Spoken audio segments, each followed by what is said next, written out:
नमस्कार, heart of Bharat देख रहे हैं आप। मैं हूं दिवाकर विक्रम सिंह। ब्रिगेडियर हेमंत महाजन किसी परिचय के मोहताज नहीं है। जाने माने डिफेंस एनालिस्ट और रणनीतिक मामलों पर भारत में और खास करके मराठी भाषा में एकमात्र उसके विश्लेषक और उसके अनुवादक के तौर पर जाने जाते हैं। पूरे देश में इनका नाम है। हार्ट ऑफ भारत पर भी ये अपनी बात रखने जा रहे हैं, देश से जुड़ी उस समस्या पर जो फिलहाल पिछले 11 सालों में भारत के सामने ये समस्या नहीं थी, लेकिन एक बहुत बड़ी समस्या बन के आके खड़ी हुई है और चुनौती भी है। उद्देश्य इसका पाकिस्तान या बांग्लादेश से या एक अंतर्राष्ट्रीय साजिश के तहत भारत में दहलाने की, लोगों को डराने की और बहुत कुछ तबाह करने की है। ऑपरेशन सिंदूर का बदला लेना चाहता है पाकिस्तान। क्या उसके नाम पर अंतर्राष्ट्रीय साजिश हो रही है? और दिल्ली में जो कुछ भी हुआ उसके मायने क्या हैं और इसका आने वाले समय पर क्या प्रभाव पड़ने वाला है? ब्रिगेडियर हेमंत महाजन से आज इसी मुद्दे पर बात करेंगे। सबसे पहले सर, प्रतिक्रिया आपकी क्या है? ये जो कुछ हुआ इसके बड़े मायने क्या है? देखिए, अगर आप देखेंगे कि जो जब तक दहशतवाद का सवाल है, 2014 के बाद जो दहशतवादी हमले थे, वो कश्मीर के बाहर नहीं हो रहे थे। आपको याद होगा कि वो कश्मीर में तो थोड़ा बहुत हो रहा था, लेकिन वो एक अलग विषय है। लेकिन कश्मीर के बाहर जो बाकी भारत का हिस्सा है, वहाँ पे दहशतवादी हमले नहीं हुए थे। पहली बार ये हमला कश्मीर के बाहर हुआ है 2014 के बाद, क्योंकि इसका कारण ये था कि जब कश्मीर में उन्होंने बड़ा हमला करने की कोशिश की 2016 में, तो सर्जिकल स्ट्राइक हो गया। 2019 में उन्होंने दूसरा कोशिश की बालाकोट के अंदर, तो उसके बाद पुलवामा के अंदर तो अपने बालाकोट में एयर स्ट्राइक कर दिया। और उसके बाद जब अभी पहलगाम में हुआ था, तो उसका रिप्लाई था ऑपरेशन सिंदूर। तो अगर आप देखेंगे तो देश कश्मीर के बाहर कोई भी दहशतवादी हमला नहीं हो रहा था। और अभी पहली बार है 2014 के बाद या 2011 के बाद कि जब एक हमला हो रहा है कश्मीर के बाहर। और दूसरी बात है, दिल्ली में हो रहा है। दिल्ली कोई छोटी मोटी चीज नहीं है, दिल्ली एक भारत की राजधानी है। तो हल्ले का ये एक महत्व है कि दिल्ली में हमला क्यों किया और भारत के बाहर क्यों किया। जो ऑपरेशन सिंदूर में जो लेसन दिया था, ऑपरेशन सिंदूर में हमने उनका नुकसान किया था, तो क्या वो नुकसान काफी नहीं था इसलिए उन्होंने किया, या कोई कारण था? तो मैं आपको पहले ये बात बात बताना चाहूंगा। ये मैंने पहले भी बोला है, शायद आपके चैनल के ऊपर मैंने ये बोला है कि नहीं मुझे याद नहीं है, कि ये जो लड़ाई है पाकिस्तान के साथ, वो पाकिस्तान के साथ केवल लड़ाई नहीं है, पाकिस्तान को सपोर्ट कर रहा है चीन, जिनकी अर्थव्यवस्था आज दुनिया में नंबर 2 की है, बहुत बड़ी है। मतलब आपको पता है अमेरिका के बाद हमारे 4 गुना ज्यादा ज्यादा है। तीसरी बात, उन्हें कुछ वेस्टर्न कंट्रीज में भी सपोर्ट मिल रहा है, जैसे हम डीप स्टेट वगैरह की बात करते हैं। और खास तो अभी तो खुल्लम खुल्ला जिस प्रकार से रिलेशनशिप हुआ है पाकिस्तान और डोनाल्ड ट्रंप के बीच में, कारण कुछ भी हो, हर दूसरे दिन एक दूसरे को गले लग जाते हैं वो। तो एक वो भी है। और तीसरी बात है, डोनाल्ड ट्रंप तो खैर बातचीत ही करते हैं, फिजिकल सपोर्ट तो उनको पाकिस्तान को ज्यादा नहीं देते हैं। लेकिन बहुत सारी इस्लामिक कंट्रीज है, मैं बिल्कुल भाषा ये बोल रहा हूँ कि बहुत सारी एनजीओज है कि जो उनको बहुत पैसे की मदद करते हैं। और इतना ही नहीं, तो इसके सिवाय आज हमारे देश में यानी भारत के अंदर काफी कुछ लोग ऐसे हैं कि जिनका नंबर एक सब्सटेंशियल है, कि जो पाकिस्तान और चीन के समर्थक है। तो ये जो लड़ाई है पाकिस्तान के खिलाफ है, चाइना के खिलाफ है, उनको जो बाहर से फंडिंग होती है अलग अलग एनजीओ और ओआईसी से, उसके साथ है, और उनके जो समर्थक है इनके साथ है। तो ये जो दुश्मन काफी बड़ा है। और मैंने ये भी बोला था कि ये जो लड़ाई है, ये एक क्लैश ऑफ सिविलाइजेशन है, क्लैश ऑफ सिविलाइजेशन। इसका मैं ज्यादा डिटेल में नहीं जाना चाहूंगा। इसके अंदर एक सिविलाइजेशन बर्बाद होगी और एक जिंदी रहेगी। तो आशा करते हैं कि हम जिंदा रहेंगे और पाकिस्तान ही बर्बाद होगा, इस प्रकार की हम आशा करते हैं। तो ये लड़ाई लंबे दौर पे चलने वाली है, ये मैं आपको एक बार आपके माध्यम से फिर बताता हूँ।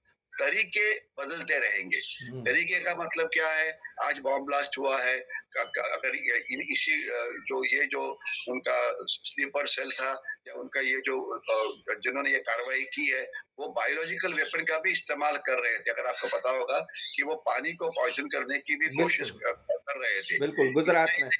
तो इसके सिवाय नारकोटिक्स हमारे देश में बड़ी संख्या में भेजे जा रहे हैं और मतलब इतना ज्यादा है कि पिछले 2024 में ऑलमोस्ट 30,000 करोड़ के नारकोटिक्स हमने समुंदर के अंदर पकड़े हैं।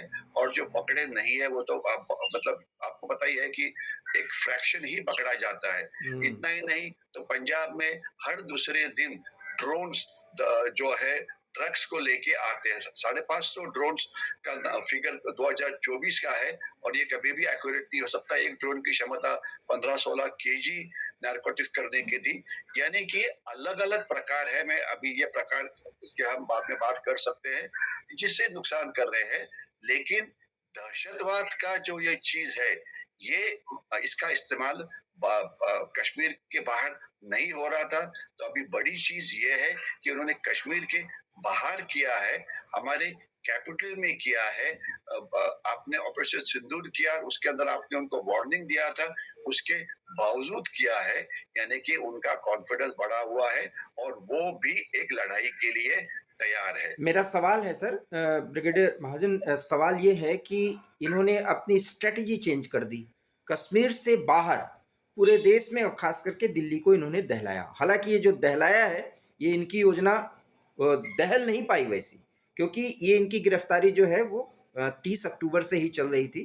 हालांकि उसमें अगर थोड़ी सी और तेजी लाई जाती तो दिल्ली में विस्फोट न होता। सवाल यह है कि दिल्ली में विस्फोट होता है और भारत के प्रधानमंत्री भूटान से ये कहते हैं कि जस्टिस दिया जाएगा, इसमें जिन्होंने किया है दोषी बख्शे नहीं जाएंगे। और दूसरी लाइन, हम इसकी तह तक जाएंगे। दूसरी तरफ इस्लामाबाद में एक कोर्ट के बाहर विस्फोट होता है, वहां का प्रधानमंत्री सीधे सीधे भारत पर आरोप मढ़ रहा है। और ये जो घटना है ये 24 से 48 घंटे के बीच की है। इसके मायने क्या है सर?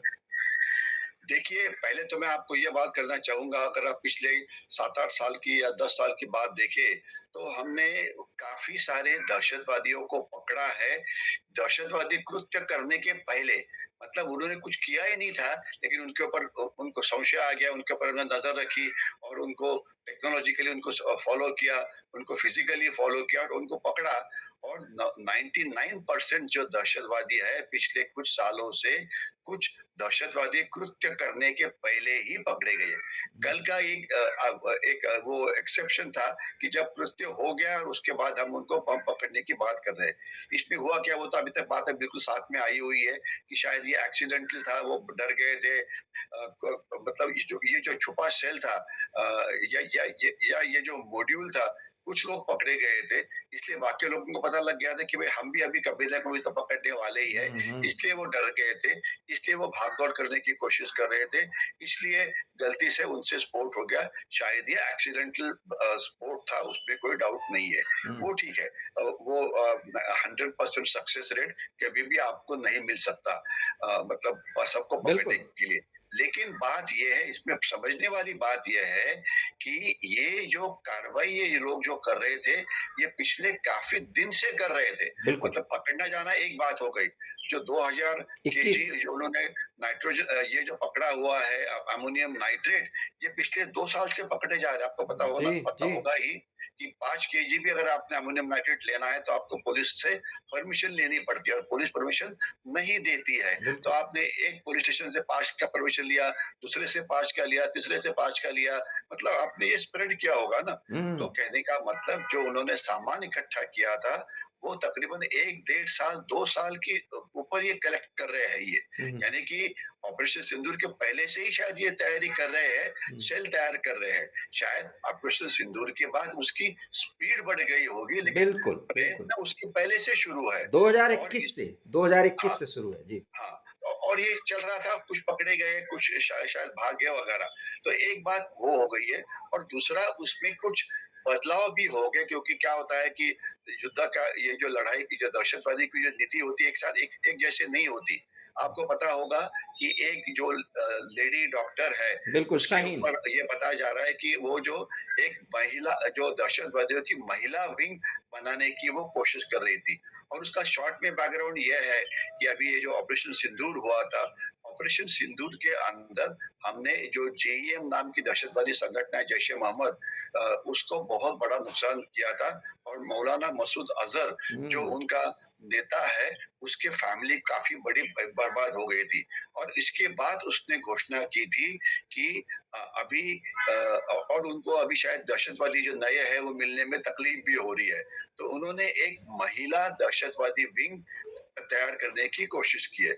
आपकी इंफॉर्मेशन के लिए, ऑपरेशन सिंदूर के ऊपर मेरा किताब मराठी में अगले कुछ दिनों में ही पब्लिश हो रहा है। तो इसलिए मेरा जो लास्ट चैप्टर था वो महिला दहशतवादी संगठन इसके ऊपर था कि वो तैयार, क्योंकि बुक को एक जगह पे रोकना पड़ता है, तो उसके ऊपर था।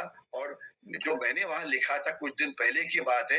अभी आप देख रहे हैं कि ये जो डॉक्टर मैडम थी वो उस महिला ग्रुप को तैयार कर रही थी। और अगर आपने देखा होगा तो ये सब लोग जो थे ये पढ़े लिखे थे। हुँ। मतलब पहले बोला जाता था कि एजुकेशन नहीं है आपके पास, आपके पास जॉब नहीं है, इसलिए आप उल्टे सुलटे काम करते हो, लेकिन ये बात नहीं थी। ये जो लोग पकड़े गए सबके पास जॉब थे। सब डॉक्टर सबकी थे सर, सब डॉक्टर व्हाइट थे। कॉल हुँ, व्हाइट कॉलर थे और उनके पास जॉब थे।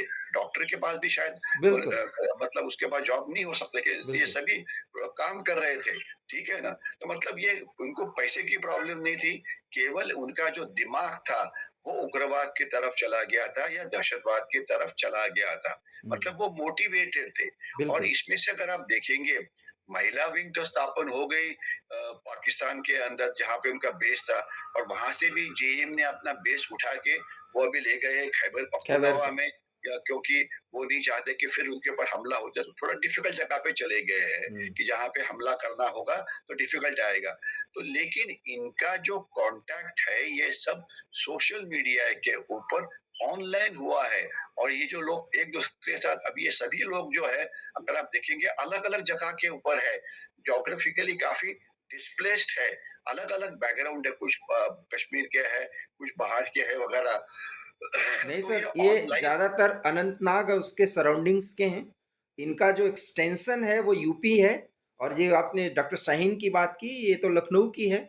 और मैं खैर उसी अवध का रहने वाला हूँ, इसलिए मैं जान रहा हूँ अच्छे खासे पढ़े घरे। और इसी का भाई भी वो अभी टर्की से होके आया है। ये एक बहुत बड़ा खुलासा हुआ है अभी कुछ देर पहले जब हम आपसे बातचीत कर रहे हैं, ये वीडियो शूट कर रहे हैं। तो ये एक बहुत बड़ा नेक्सस रहा है। मेरा सवाल सर उसमें ये भी बचा हुआ है जो उसका उत्तर आपको देना है कि इस्लामाबाद से वहां के प्रधानमंत्री बहुत जल्दबाजी में भारत को दहशतगर्दी को बढ़ावा देने वाला बता रहे हैं। इसके पीछे तो उनका डर ही दिख रहा है ना कि ऑपरेशन सिंदूर पार्ट 2 ऑफिशियली डिक्लेयर ना हो जाए। देखिए, मेरी जो किताब है मैं चाहे आपको एक कॉपी जरूर भेजूंगा। बिल्कुल सर, बिल्कुल। उस किताब के अंदर मैंने जैसे मैंने शुरुआत में बोला कि ये क्लैश ऑफ सिविलाइजेशन है। राइट। लेकिन इससे मैं एक एटमॉस्फेयर ऑफ ग्लूम तैयार नहीं करना चाहता हूँ कि भाई इसका मतलब है कि काफी साल कुछ होगा ही नहीं। कोई भी प्रॉब्लम को अगर आप आइडेंटिफाई करते हैं तो उसकी सॉल्यूशन भी होती है या सॉल्यूशन देनी चाहिए। और उस सॉल्यूशन की तरफ आपने मार्च करना चाहिए। ठीक है ना? ऐसा नहीं है कि सॉल्यूशन नहीं है। तो इसकी सॉल्यूशन ये है कि पाकिस्तान का खतरा अगर आपने कम करना है तो पाकिस्तान को जो फिलहाल की जो हालत है उसको उससे निकाल के उनके 3 या 4 अलग-अलग हिस्से बनाने चाहिए, बहुत जरूरी है। जिससे उनकी जो क्षमता है दहशतवाद करने की ये कम होगी। हम्म। इसमें क्या होगा, बलूचिस्तान एक अलग देश बनेगा, खैबर पख्तूनख्वा है जो अफगानिस्तान में चला जाएगा। इसके सिवाय अपना पाकिस्तानी ऑक्यूपाइड कश्मीर जो है वो हमारे साथ मिल जाएगा। तो और सिंध के अंदर भी वो भी लोग बड़े नाखुश है। तो बचेगा केवल पाकिस्तानी पंजाब। तो आपका अल्टीमेट जो एम है इसके तरफ होना चाहिए कि भाई पाकिस्तान के को कैसे अलग किया, मतलब उसको कैसे टुकड़े किए जाए जैसे 1971 में हमने उनको 2 टुकड़े किए थे, उसके बाद उनकी एफिशिएंसी काफ़ी कम हो गई थी। हुँ। खत्म नहीं हुई थी, मैं फिर रिपीट करना चाहूँगा, लेकिन तो उसमें मैं ये बोलना चाहूँगा, तो ये अगर करना है, तो ये एक लंबी देर की लड़ाई है, क्योंकि पाकिस्तान भी, मैंने जैसे बोला कि चाइना की मदद है, उनको बहुत सारी मदद है, उनकी इकोनॉमिक हालत कितनी भी खराब हो, उनकी अंतर्गत सुरक्षा की हालात कितनी भी खराब हो, फिर भी बहुत सारे लोग हैं जो उनको डूबने नहीं देंगे। वो उनकी अमेरिका उसमें गर्दन एक है। गर्दन पानी के ऊपर रखेंगे ही, वो इकोनॉमिकली हो या वायलेंस पॉइंट ऑफ व्यू हो। तो इसलिए आपकी लड़ाई ये लंबी है। तो क्या हम लंबी लड़ाई लड़ रहे हैं क्या? अगर आप मेरा उत्तर है उसके लिए हाँ।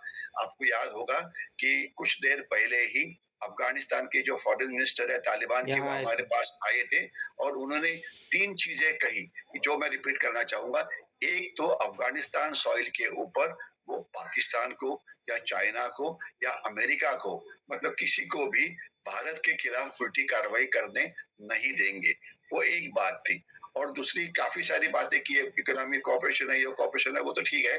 लेकिन इसमें इसके बाद अगर आप देखेंगे कि तहरीक-ए-तालिबान पाकिस्तान नाम का जो गठ है, जो अफ़गानिस्तान में है, वो पाकिस्तान के ऊपर इतने सारे हमले कर रहा है कि पाकिस्तान की अवस्था, सेना की अवस्था काफ़ी बुरी है। और यमेन और सऊदी अरेबिया कोशिश कर रहे हैं कि अफ़गानिस्तान और तालिबान और पाकिस्तान के बीच में सीज़ फायर हो। 2-3 बार मिलने के बावजूद अभी तक सीज़ फायर नहीं हुआ है। हुँ। अपना ये हमले इतने कठिन हैं जी। कि पाकिस्तान सेना की हिम्मत नहीं है कि जमीन के ऊपर से उनके ऊपर काउंटर टेररिस्ट ऑपरेशन किए जाए। इसलिए वो इस्तेमाल कर रहे हैं अपने एयरफोर्स का और इस्तेमाल कर रहे हैं अपने ड्रोन्स का। उनके ड्रोन नहीं है, खैर वो ड्रोन तो अमेरिका के है। मतलब उनको जमीन के ऊपर टीटीपी के साथ लड़ने की हिम्मत नहीं है। तो ये फ्रंट काफी एक्टिवेट हो गया है, उसपे कोई डाउट नहीं है। हुँ। दूसरी अगर आप बात देखेंगे, एक एसएटीपी नाम का पोर्टर है, साउथ एशिया टेररिज्म पोर्टल।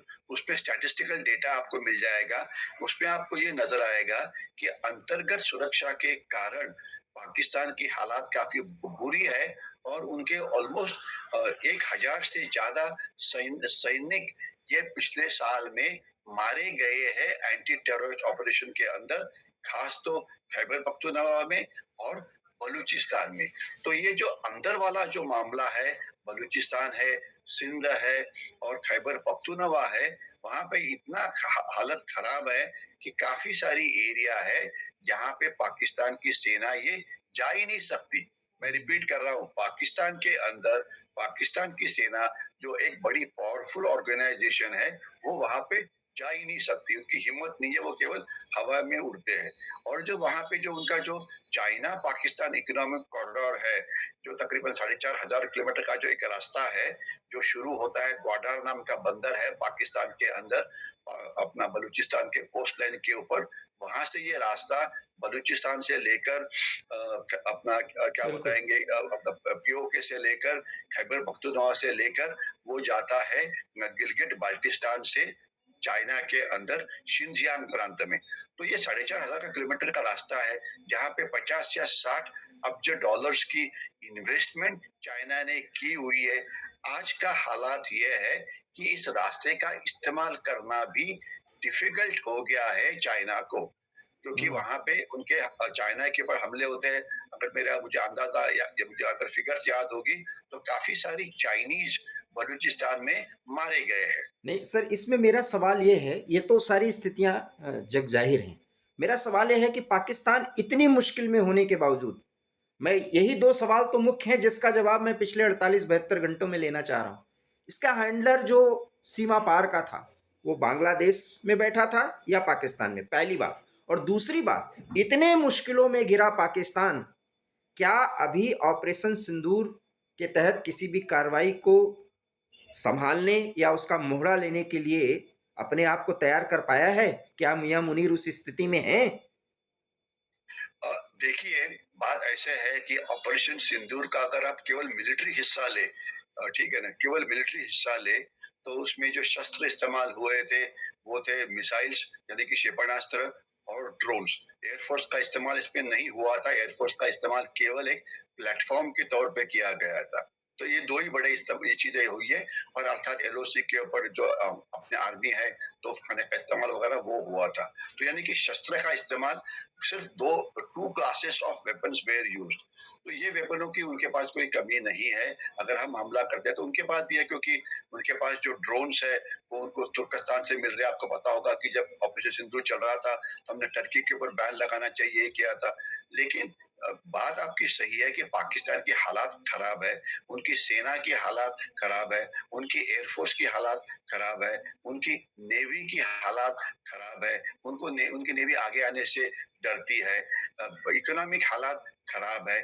इसके बावजूद वो सोचते हैं कि अगर देश को इकट्ठा रखना है तो राइट, भारत के साथ एक लड़ाई शुरू करो, राइट, राइट। जिससे पूरे जो पाकिस्तान के जो नॉर्मल लोग हैं उनका जो ध्यान है, जो अंदर की बिल्कुल, प्रॉब्लम से उससे निकल के यहाँ जाएगा। बिल्कुल, और बिल्कुल। दूसरी बात आपको एक समझ में आना चाहिए, ये काफी बार क्या होता है कि हम सोचते हैं कि कुछ लोग यूट्यूब के ऊपर बहुत ज्यादा हिट्स लेते हैं क्योंकि वो बोलते हैं कि पाकिस्तान को उड़ा देंगे, दिवाली के पहले पाकिस्तान को बर्बाद कर देंगे। ये नहीं होने वाला। आपको व्यूज मिले या ना मिले, मैं आपको बताना चाहता हूँ। कुछ लोग आप देखिए, कुछ यूट्यूबर्स है कि जो एकदम बोलते हैं कि दिवाली के पहले पाकिस्तान खत्म हो जाएगा, अभी अभी ऑपरेशन सिंदूर खत्म हो जाएगा। मैं आपको ये एक प्रैक्टिकल चीज बोलना चाहता हूँ कि अगर आपको याद होगा कि 1.5 या 2 महीने पहले एक ट्रीटी हुआ था जिसे वो इस्लामिक नेटो बोलते हैं, जो सऊदी अरेबिया और पाकिस्तान के बीच में हुआ था। और उसका सिंपल मतलब यह है कि सऊदी अरेबिया की जो प्रॉब्लम्स है, उनको बहुत सारी प्रॉब्लम हो रही है। जो हूथी नाम के जो रिबेल्स है, जो यमन में रहते हैं, जो सुन्नी है और सऊदी अरेबिया शिया है, तो उनके ऊपर ये हमला करते रहते हैं। तो मैं उनसे इस अच्छा पर एक नहीं कि इंफॉर्मेशन दे दूं सर। मैं आप समझ गया, आप बताने वाले हैं कि इनके बीच में जो है वो पैक्ट हुआ है कि एक पर हमला तो दूसरा हमला माना जाएगा। नहीं, मैं उसकी उससे ऊपर नहीं ये नहीं कर रहा हूँ। ये जी। सऊदी अरब ने ये भी बोल दिया कि उसका संबंध भारत के साथ नहीं है। हम्म, पाकिस्तान बोलेगा कि एक के ऊपर हमला, दूसरे के ऊपर हमला, लेकिन सऊदी अरेबिया ने ऐसे नहीं बोला है। हम्म। सऊदी अरेबिया ने बिल्कुल नहीं बोला है कि अगर भारत हमला करता है तो पाकिस्तान की मदद करेंगे। इस प्रकार का कोई भी कहीं रिकॉर्ड पे नहीं है। हाँ, ठीक है, बिल्कुल, ये तो बिल्कुल। आपको मैं क्लियर करना चाहूंगा। वो पाकिस्तान बोल रहा है कि हम्म। एक के ऊपर। मैं अलग चीज बोल रहा हूँ। मैं बोल रहा हूँ कि पाकिस्तान के आज तकरीबन 30-40 हजार सैनिक आज सऊदी अरेबिया के रक्षण के लिए गए हैं। और अगर आप पाकिस्तान के न्यूज़पेपर पढ़ेंगे तो उनको पाकिस्तान की सेना को काफी सारा नुकसान यमन में हो रहा है, क्योंकि होती है एक टफ रिबेल्स है, वो एक मतलब ट्राइबल्स है और काफी लड़ाई करते हैं, तो उनको नुकसान हो रहा है। दूसरी बात जिसके ऊपर मैं बोल रहा था कि जो वेपन्स की कमी, पाकिस्तान आर्मी की संख्या काफी है, और ये ऑपरेशन सिंदूर में तो हमने एक फ्रैक्शन ऑफ आर्मी का भी इस्तेमाल नहीं किया था, ग्राउंड ट्रूप्स का इस्तेमाल किया ही नहीं था। हम्म। केवल मिसाइल और ड्रोन के साथ लड़ाई की थी, और एक लिमिटेड लड़ाई थी कि जो दहशतवादी ठिकान थे उसके ऊपर मारा। उसके ऊपर उन्होंने काउंटर करने के लिए उन्होंने हमारे एयरफोर्स पे हमला किया, जो हमने नाकाम कर दिया। और हमने फिर तीसरा जो हमला किया उनके जो एयर बेसेस थे उसके ऊपर किया। ये 3 सेपरेट फेजेस थी ऑपरेशन सिंदूर। 8, 9, 10 को जो चला मई को, उसके अंदर। तो इसमें इस्तेमाल ये 2 चीजें हुई थी, और एलओसी के ऊपर अर्थात इन्फेंट्री और तोपखाने का इस्तेमाल हुआ था। लेकिन मैं बोलना क्या चाहता था कि लिमिटेड आर्मी का इस्तेमाल हुआ था। तो पाकिस्तान के पास आज सऊदी अरेबिया के जो वेपन्स है वो भी है, ये याद रखना। तो मतलब उनके पास जो वेपन्स की कमी, क्योंकि क्या होता है वेपन्स की तो कमी खैर ज्यादा नहीं होती, बट एम्युनिशन की कमी जरूर होती है कि अगर आपके पास 100 मिसाइल है, 100 के 100 फायर किए जाए तो वो को रिसाइकल नहीं कर सकते आप, आपको नया मिसाइल खरीदना पड़ता है, लेना पड़ता है। तो वो उनको 2-3 जगह से मिल रहे हैं। मैं ये अब यही आपके लिए बोलना चाहता हूँ। हम्म। एक तो तुर्कस्तान दे रहा है, तुर्कस्तान के पास मिसाइल की कोई कमी नहीं है, या सॉरी नॉट मिसाइल, मैं ड्रोन की बात कर रहा था, बख्तियार ड्रोन की कमी नहीं है। सिर्फ वो फ्री में नहीं देंगे ना, वो तो बोलेंगे भाई इसकी कीमत 10 करोड़ है, 50 करोड़, जो एक प्राइस के ऊपर है। मतलब ठीक है। आपके कहने के मुताबिक मैं समझ गया सर कि पाकिस्तान किसी भी बहकावे में नहीं है, वो पूरी तैयारी में है और उसको एक्सटर्नल जो सपोर्ट मिल रहा है उसके कारण वो भारत से भिड़ने को तैयार है। ये आप कहना चाह रहे हैं ना सर? ये इसका मैं जी। भिड़ने के लिए वो तैयार है, इसका मतलब ये नहीं है कि वो मुकाबला कर पाएंगे। हाँ, ये बिल्कुल उन्होंने सही बात। तैयारी तो की है, लेकिन तैयारी करने के बाद वो मुकाबला कर पाएंगे कि नहीं, तो उस मुकाबला जब होता है तो उसमें शस्त्र एक भाग होता है, संख्या एक भाग होती है, और उसके जज्बा, बाद आता है नेतृत्व, उसके जज्बा, बाद आती है आपकी युद्ध कला, सही। उसके बाद आती है आपकी स्ट्रेटेजी, हुँ, टैक्टिक्स। ये एक युद्ध शस्त्र एक ही भाग हो गया ना। बिल्कुल, बिल्कुल, शस्त्र होने चाहिए, बिल्कुल। एम्यूनिशन होना चाहिए, इनके बिना तो आप लड़ाई कर ही नहीं पाएंगे। लेकिन उतना ही होने के बाद अगर आप लड़ाई जीत सकते थे तो अमेरिका ने सभी लड़ाई जीत जानी थी, बिल्कुल, बिल्कुल। लेकिन सब जगह से वो भाग गए। यूरोप ने लड़ाई जीत जानी थी, रशिया के पास इतना स्ट्रांग एयरफोर्स और नेवी है, लेकिन फिर भी वो यूक्रेन के साथ लड़ाई नहीं चल जीत पा रही रहा है है। अभी, हमास की संख्या इसराइल के तुलना में बहुत ही कम है। फिर भी लड़ रहे हैं ठीक वो। है। हमास हो या हिजबुल्ला हो या हुती होती हो, हो, बिल्कुल, बिल्कुल, तो इनके जो वेपन के अब कंपेयर किए जाए तो वो बहुत कम है। फिर बिल्कुल। भी वो इसराइल के साथ मुकाबला कैसे कर रहा है, तो वो है स्पिरिट। वो अलग है, वो एक ह्यूमन एंगल है कि हुँ, लड़ने की क्षमता, लड़ने की हिम्मत, लड़ने का नेतृत्व, उसको उग्रवादी बोलो या बहुत ही मोटिवेटेड बोलो, वो अपना आपका ये है। तो ये इसमें पाकिस्तान नहीं टिक पाएगा, क्योंकि पाकिस्तान की, मैं आपको ये बोलना चाहता हूँ कि आज पाकिस्तान का दो जो सेना की जो हालात है, इसमें दो चीजों के ऊपर आपको एक पता लगना चाहिए। पाकिस्तान सेना की हालात अभी इसलिए खराब है कि पाकिस्तानी सेना दहशतवादी विरोधी अभियान में हिस्सा ही नहीं लेना चाहती। नहीं लेना चाहिए। क्योंकि कारण क्या, कारण सीधा साफ है, क्योंकि वहां पर उनकी कैजुअलिटीज हो रही है। हुँ, कौन जाके मरना चाहेगा बलूचिस्तान के अंदर? बिल्कुल। फिर मरने के लिए थोड़ी आप आए बलूचिस्तान वहां और पे। वहाँ पर भी सर खैबर खैबर पख्तून पख्तूनख्वा के अंदर भी, जी, जी, और जी। अफगानिस्तान पाकिस्तान सीमा के ऊपर भी, ड्यूरल लाइन के ऊपर ही। तो उनका जो लड़ाई की जो हिम्मत है, ये काफी कम है। तो इसलिए ऑपरेशन सिंदूर 2 या 3 हो जाता है, तो जब लड़ने का सवाल आता है, हुँ, वेपन्स हुँ, तो हुँ, मिल जाएंगे, चाइना से मिलेंगे वगैरह बिल्कुल, वगैरह, इससे मिलेंगे, और हो गया। चाइना उनको जितने चाहे उतने वेपन देगा, लेकिन वो फ्री में नहीं देगा। तो बिल्कुल, बिल्कुल, इसके लिए पैसे कौन देगा? तो सऊदी अरेबिया देगा। पैसे कौन देगा? तो इधर कंट्रीज देंगे। तो मतलब शस्त्रों की कमी नहीं है, जो कमी है मोरल की, मोटिवेशन की, लीडरशिप की, और एक देश के लिए लड़ने की।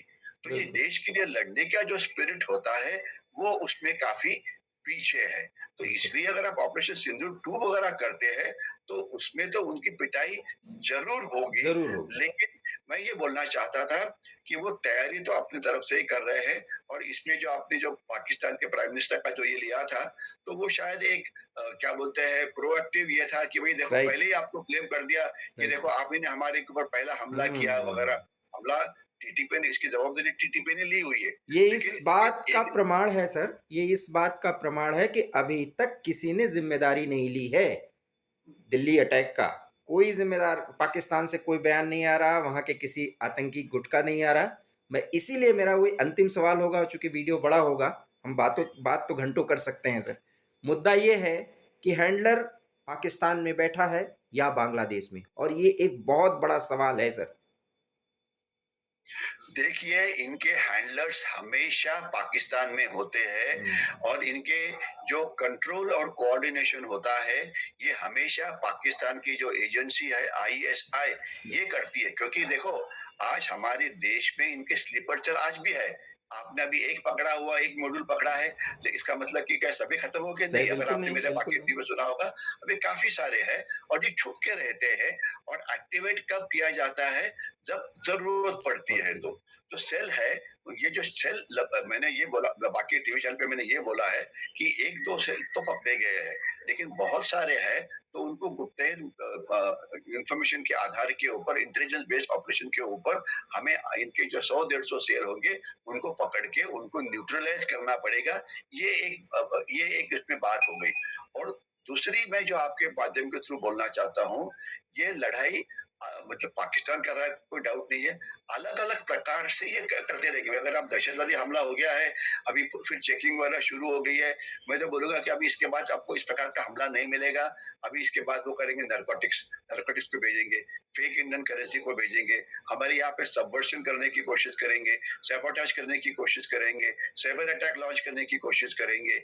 मतलब दहशतवाद के जो अलग-अलग स्वरूप है, इनका इस्तेमाल किया जा सकता है। या कुछ एजिटेशन शुरू कर दो, वो जिससे जेनज़ीज़ का। रास्ते बंद करो।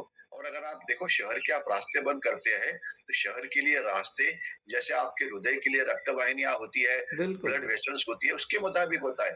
दो रास्ते बंद करो तो शहर का बहुत बड़ा आर्थिक नुकसान शुरू होता है। मैं आपको इसमें ये बोलना चाहता हूँ कि शुरुआत हमने इससे की थी लेकिन इस मुद्दे के ऊपर हम आ नहीं पाए। इसमें पाकिस्तान का उद्देश्य क्या है या चाइना का उद्देश्य क्या है? उनको मदद कर रहे हैं, उनका उद्देश्य क्या है? सिंपल बात है, चाइना को जो थोड़ी बहुत अकल हमारे पास है वो उनके पास भी है। क्या इस प्रकार का हमला करने से कश्मीर अलग होगा? नहीं। क्या इस प्रकार का हमला करने से दिल्ली एक अलग स्टेट बनेगा? नहीं। नहीं, क्या इस प्रकार का हमला करने से भारत के टुकड़े होंगे? नहीं। ये तो सबको पता है। मतलब पाकिस्तान ये 10-12 लोग उनका पर्सनल एंगल छोड़ दीजिए, ये हमारे देश के लिए एक बहुत छोटी चीज़ है। आर्थिक नुकसान भी कोई ज़्यादा नहीं है। पर्सनल एंगल तो मैं समझ सकता हूँ, जिसके माँ-बाप गए हैं, वो तो उनके लिए पर्सनल नुकसान बहुत है। लेकिन ये देश के तौर के ऊपर ये ज़्यादा नुकसान नहीं है। तो ये क्यों किया है? उनको भी इतनी अकल तो है ना कि भैया 10 लोग मारे तो क्या इसको देश के टुकड़े होने वाले। इसका मेन कारण है, और ये आप प्लीज याद रखिए, मतलब आप ही नहीं सभी के लिए, ये सब लोग चाहते हैं, चीन है, पाकिस्तान है, भारत की जो आर्थिक प्रगति है वो इसे कमज़ोर रोकना, उसकी स्पीड कम करना। इसी समय मैं 1 मिनट में बोलना चाहता हूँ, आज हम इस हमले की बात कर रहे हैं क्योंकि ये हमला भारत में हो रहा है। भारत में हो गया था, कल परसों हो गया था। लेकिन इसी समय हम आज पूरी दुनिया में 65 जगह के ऊपर अलग-अलग प्रकार के युद्ध शुरू है। War is going on at 65 places in the world, Middle East हो या अफ्रीका हो। ये तो छोड़िए, 65 प्लेस तो छोड़िए, जो दुनिया का सबसे बड़ा कॉन्टिनेंट है, प्रगत कॉन्टिनेंट है, जिसे यूरोप बोला जाता है, मौजूद। यूरोप के अंदर रशिया के ड्रोन सब जगह पे घूम रहे हैं। कभी ये आपका एक सब्जेक्ट हो, रशिया कहीं भी चाहता ड्रोन भेज देता है, ठीक है? और सभी ये फ्रांस हो, जर्मनी हो, इंग्लैंड हो, ये बड़े लड़ाऊ देश रहे हुए। Second world war, first world war तो इन्हीं लोग, ये यही लोग लड़े थे। इन्हीं के फेमस ये जो जनरल्स थे, फील्ड मार्शल मॉन्टगोमरी है या मैकआर्थर है, ये सब यहाँ के थे। लेकिन आज वो अपनी खुद की रक्षा नहीं कर पा रहे हैं। यूरोप तो ये ब्रिगेडियर हेमंत महाजन से लगता है हमारा संपर्क टूट गया, लेकिन हमारी महत्वपूर्ण बात जो उनके साथ होनी थी वो सारी बातें हो चुकी हैं, और जितनी भी बातें हुई हैं उसके मायने स्पष्ट हैं, और वो ये है कि ये लड़ाई भारत को कमज़ोर करने की है और ये अंतर्राष्ट्रीय साजिश है, और इस साजिश का हम पर्दाफाश करने के लिए 140 करोड़ आवाम के इस देश को पूरी तरीके से तैयार रहना होगा। हम तैयार हैं। रही बात पाकिस्तान की, तो चाहे उसका हैंडलर पाकिस्तान में बैठा हो, उसको जस्टिस के दायरे में लाया जाएगा और दोषियों को बख्शा नहीं जाएगा। हमारा ये वीडियो कैसा लगा, इसे प्लीज़ लाइक कीजिए, शेयर कीजिए। हमारे चैनल हार्ट टॉक भारत को अगर आपने नहीं सब्सक्राइब किया है तो इसे प्लीज़ सब्सक्राइब कर लीजिए। बहुत बहुत धन्यवाद। नमस्कार।